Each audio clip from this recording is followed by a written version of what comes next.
Hello and thanks for joining us on Chicago Tonight. I'm Nick Blumberg. Brandis Friedman has the evening off. Here's what we're looking at. The Adams County Sheriff has been cooperating with ICE. Does that violate Illinois law? WTTW News investigates. As kids head back to the classroom, Chicago Public Schools tries to balance its budget. And Argonne's National Laboratory's Advanced Photon Source gets an $815 million upgrade. We explain what it does. First off tonight, some of today's top stories. Summer isn't over yet, but summer break is. Today marks the return to the classroom for Chicago Public School students. It comes at a time of uncertainty, with the district under investigation by the Trump administration for alleged civil rights violations and with the still unresolved budget deficit of more than $700 million. Several school board members pushed back last week on a budget proposal that didn't authorize borrowing and makes a hefty pension payment contingent on additional revenue. The district also cut more than 1,200 custodians hired through private contracts in an effort to close the budget gap, saying it would rehire a smaller number of janitors as CPS employees. Earlier today, union members rallied in the South Loop, slamming that decision. I'm starting the school year not knowing if I will be finishing it with a job, not knowing if I will be able to pay for my mortgage, my credit card bills, not knowing if I will be able to pay for health bills and life insurance. Cost of living have only been rising. And we'll discuss the CPS budget with two members of Chicago's school board in just a moment. Construction of a new concourse at O'Hare Airport is underway. City and airline officials came together this morning to break ground on Concourse D, a new 19-gate satellite concourse. It'll service international and domestic flights and is one part of the major O'Hare modernization effort.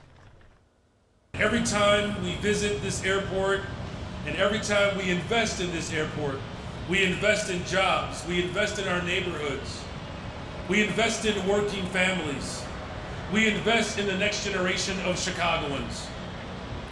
When ORD Next, or O'Hare Next program is complete, O'Hare is projected to support 615,000 jobs and add $65 billion to the region annually. The $1.3 billion Concourse D is set to open in 2028. Up next, we dig into the CPS budget. That's right after this. Chicago Tonight is made possible in part by the Alexandra and John Nichols family, the Jim and Kay Mabey family, the Polk Brothers Foundation, and the support of these donors.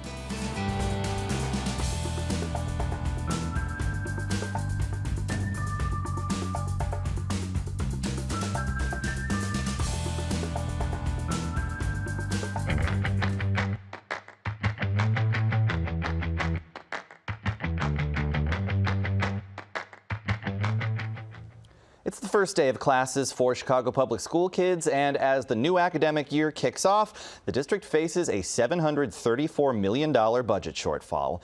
Leaders say they crafted a budget proposal to keep cuts out of the classroom, but the plan to fill the hole leans heavily on one-time funding, raising questions about long-term stability.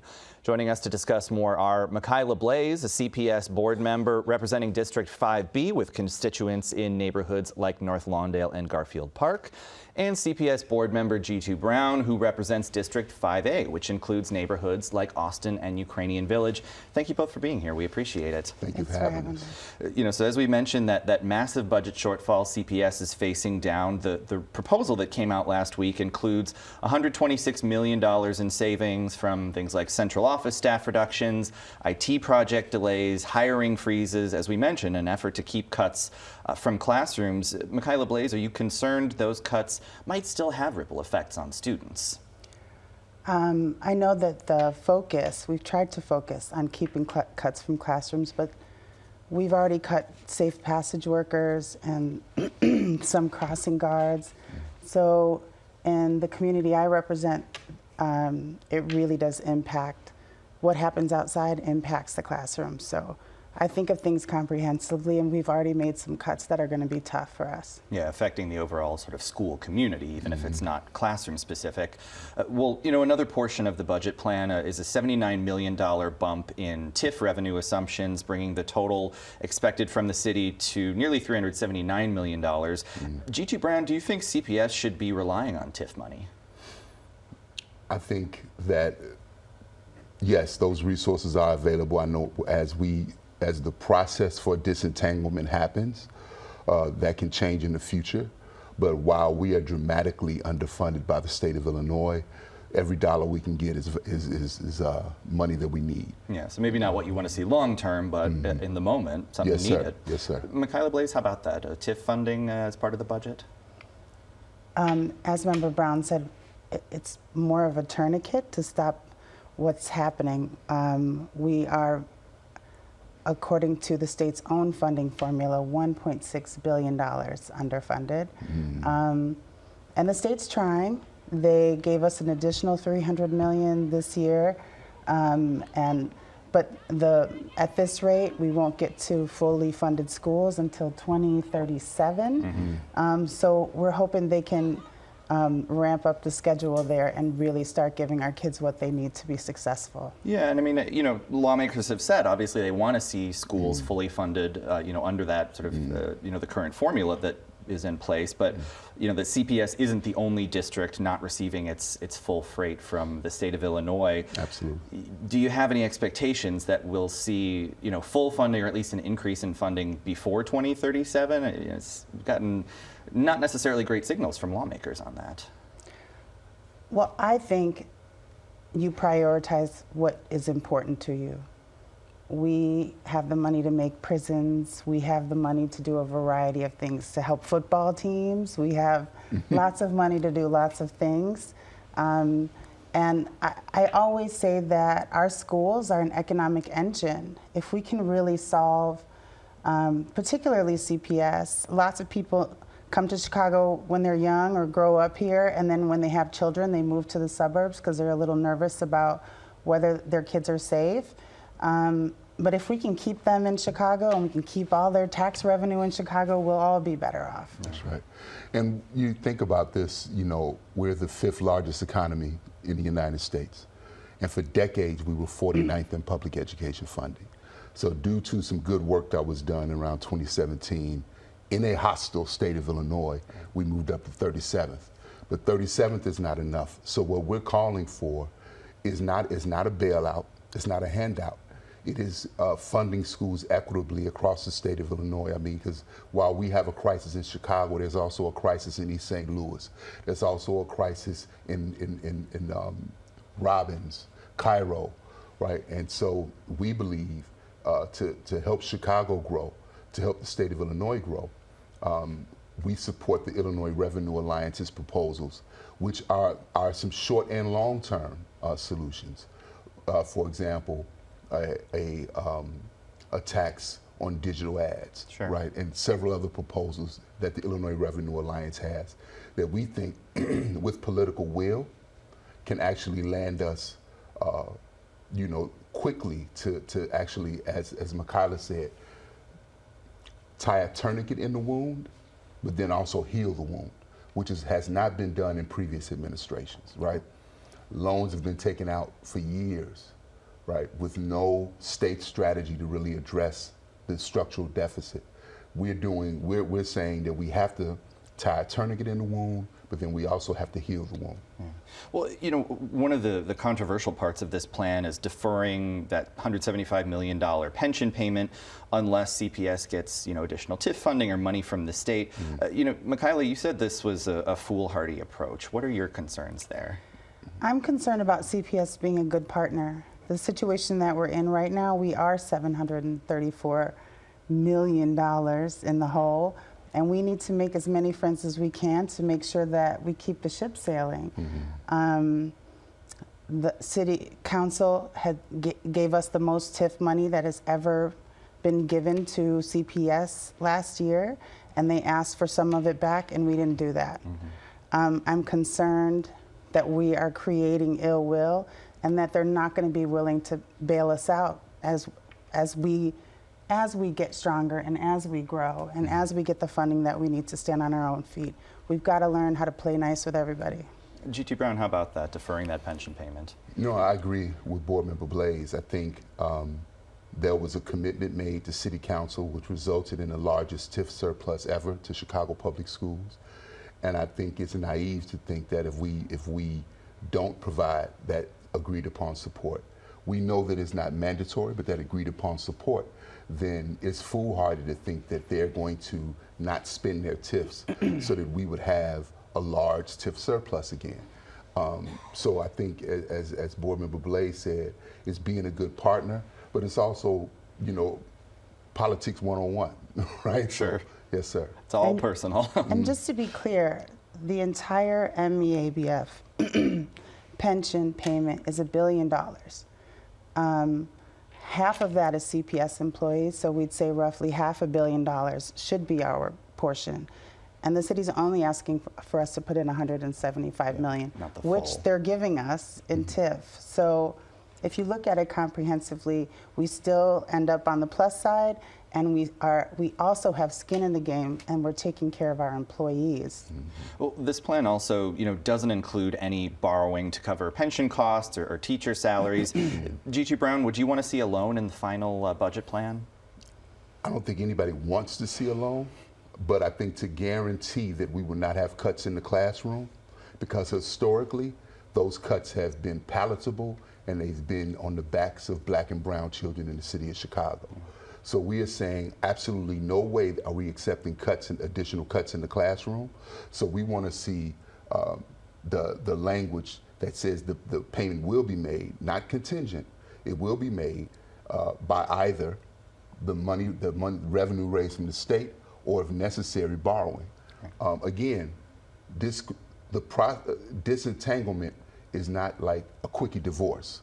It's a process that we have to go through. And part of that process is taking on the responsibility of working with our partners in the State House and coming up with solid solutions, like raising our tax levy so that we're able to actually use income taxes to bring additional revenue into the district. I'm bringing that up because many of the critics of this approach don't address the fact that there was no state strategy in the past, right? And we can't forget the past, right? Because that is reflective of what you believe. And so it's going to really be important that we make sure that we do the work on the back end to do long-term correction of the structural deficit. And you can have a whole show on how the structural deficit happened. Several. From the pension holidays all the way to now, right? But I think it's really important for us to realize that this board is not the rubber stamp boards of the past. Sure. This board has elected and appointed members. All, like me and her, we both have children in Chicago Public Schools. We have, as she said, skin in the game. So this is our approach. This board will not pass a budget that does not guarantee that there won't be cuts in mid-year.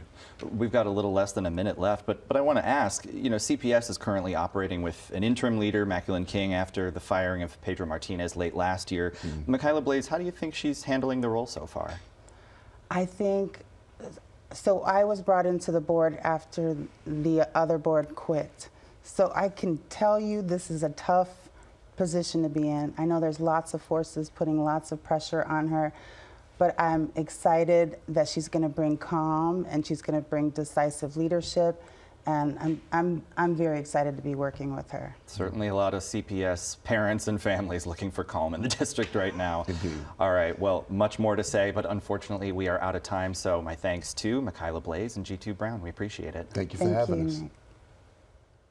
Up next, a WTTW News investigation finds downstate officials violating Illinois law.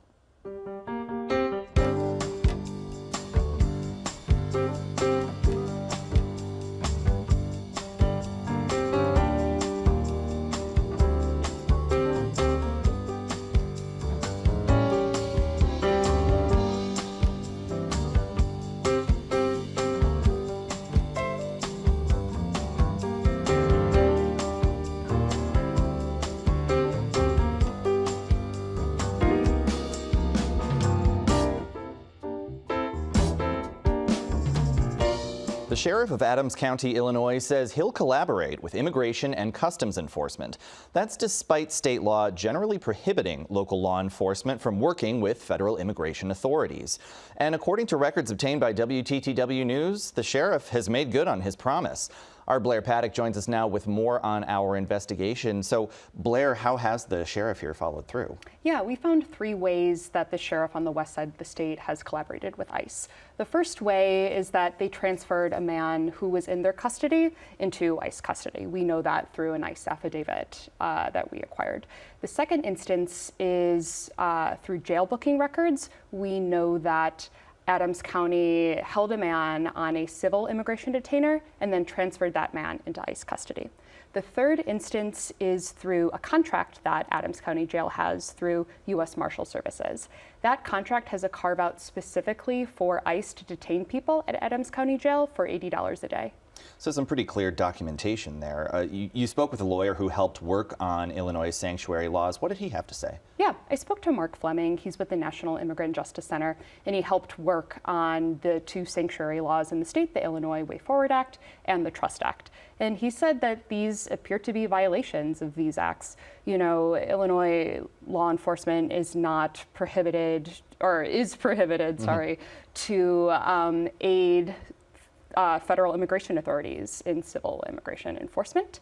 And as for the contract, this has been litigated before, it seems. Adams County has this contract with U.S. Marshals, and he said there was a similar contract between McHenry County and Kankakee County that had carve-outs for ICE to detain people.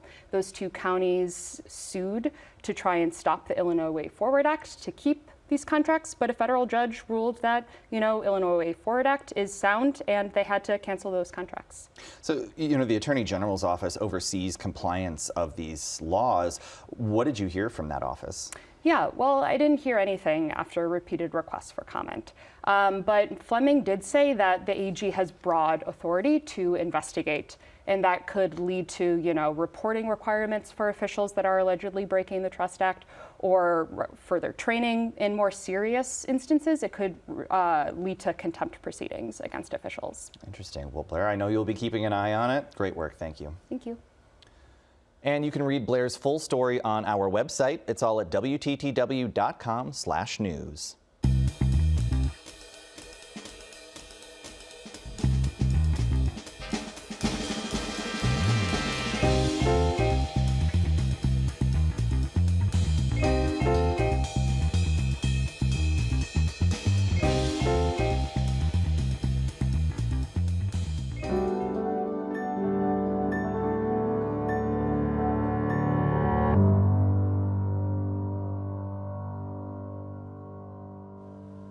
Since 1995, Argonne National Laboratory, located just southwest of Chicago, has been at the forefront of atomic-scale research in the United States.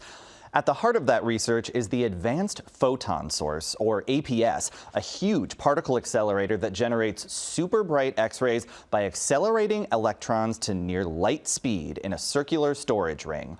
Those X-rays, controlled by powerful magnets, are then diverted to more than 70 separate beamlines, which have been used to probe all manner of things, from the structure of the COVID virus to microscopic defects in a jet engine turbine blade to new battery designs. But after nearly 3 decades and thousands of experiments, the APS was beginning to show its age. And in April 2023, it went offline to allow for an $815 million Department of Energy funded upgrade. Chicago Tonight producer Paul Kane has the story. We started planning for this over 10 years ago. Elmi Peoples-Evans, who we first met in 2023, is responsible for choreographing the complex logistical, engineering and technical dance required to complete the project. The upgrade came about as a way to take the existing APS facility to the next level. So we wanted a brighter machine. They wanted to do different techniques and enhance the capabilities that we had here, and so that we compete on a worldwide stage. We want to keep APS as a world-leading machine. As the new, brighter beamlines come online, already scientists are benefiting from the improvements that have been made. Shelley Kelly leads the spectroscopy group at Argonne. The old beam was typically about 1 millimeter high but maybe 10 millimeters wide. So now we've taken all of those X-rays that we had before and squeezed them into a 1 millimeter by 1 millimeter square area. So in that 1 millimeter by 1 millimeter, we have like 500 times the brightness that we had before. That greater brightness allows scientists from the Midwest and across the globe to study materials with much higher precision and at much faster speeds. We have the most brilliant X-rays in the world, especially in the high energy X-ray regime. So if people need to push the limits of time and space, which many want to, they need to come here because this is the only place where they can do a certain amount of research. The biggest change is in how many orders of magnitude of scale in a material you can access. And so you can follow the changes in a material right from near the atomic scale all the way up to the macro scale. And you can do this in what we call a multimodal fashion, which means you can study different aspects of the material at the same time. So it's the difference between watching a movie in black and white and watching it in color. And each year, more than 5,000 researchers use the APS to advance knowledge in all fields of science at the nanoscale. We have people doing a lot of chemistry, looking at new batteries. We have a lot of users in the biological field, so they're looking at proteins and new drugs for drug discovery. And we have people looking in material science and engineering. And they come in with a lot of energy and interesting problems from the different scientific domains. But what makes Argonne special are not just the tools that are available to scientists.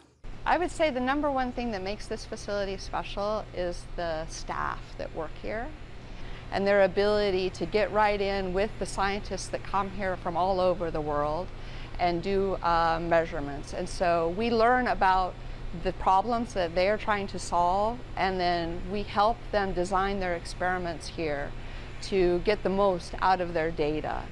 The upgrade also includes the construction of additional long beam lines.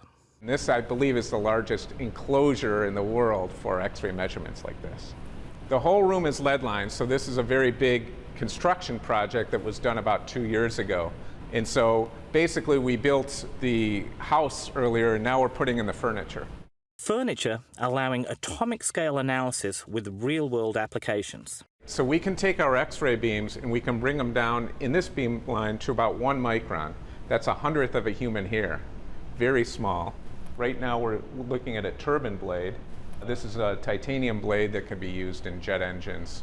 Research scientists and engineers are interested in looking at the mechanical properties of these materials. As you fly, you have stresses and temperatures that these things are subjective to. So almost all materials are made of multiple grains, crystallographic grains, like all metals and ceramics. And what this allows you to do is grain by grain, see how the stresses develop, see how they're related, see how cracks form. The fascinating thing about materials is that the concerted motion of a few hundred atoms or so can eventually lead to materials failure. So a few atoms start moving together, they form what's called a dislocation. These dislocations pile up, they cause a stress build up in the material that leads to the formation of a crack. The crack grows, and then a bridge collapses or an airplane engine fails. Because the upgraded APS can see in so much greater detail, that also means far more data to analyze. But Argonne researchers use Aurora, one of the world's fastest supercomputers, capable of 2 billion calculations per second, along with artificial intelligence to focus and refine their inquiries. We have a pipe, essentially, that connects the instruments at the APS to the supercomputing resources. We produce a lot of data, hundreds of petabytes a year. So to put that in perspective, that's tens of DVDs full of data every minute. And hidden in that data is insight into the problems that we're trying to solve. We could interpret this data, but it would take a big computer crunching the numbers for a long period of time, versus AI that'll do this in near real time, and so providing feedback to the scientists to tweak their experiment, stop their experiment, pause, study things in a bit in more detail, and so on. And so AI lets us parse all of that data very quickly and find these precursors to material failure, help us understand why these materials fail, in turn help us design better materials. We haven't even started scratching the surface of how AI and computing is going to help us unlock capabilities from our facility. Peoples-Evans says the project is about 98% done and hopes to complete the final elements of the upgrade by the end of September. Working on APSU has been challenging, and I think it's been probably the most thrilling thing I've done over my career. There have been ups, there have been downs, but I don't think there's much that I would change in how it all came together. For Chicago Tonight, I'm Paul Kane. Pretty fascinating stuff. You can read more about the Argonne Advanced Photon Source upgrade on our website. And that's our show for this Monday night. Be sure to sign up for our free email newsletter, The Daily Chicagoan. That's at WTTW.com/newsletter. And join us tomorrow night at 5:30 and 10.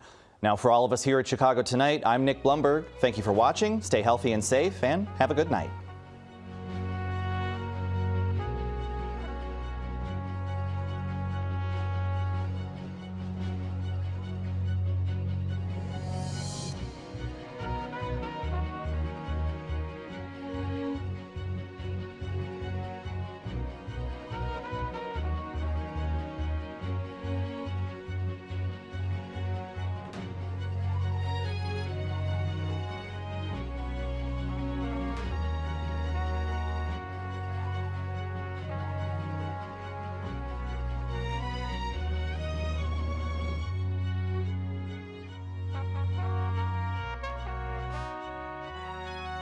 Closed captioning is made possible by Robert A. Clifford and Clifford Law Offices, a Chicago personal injury and wrongful death firm that contributes to public safety policy and guidelines.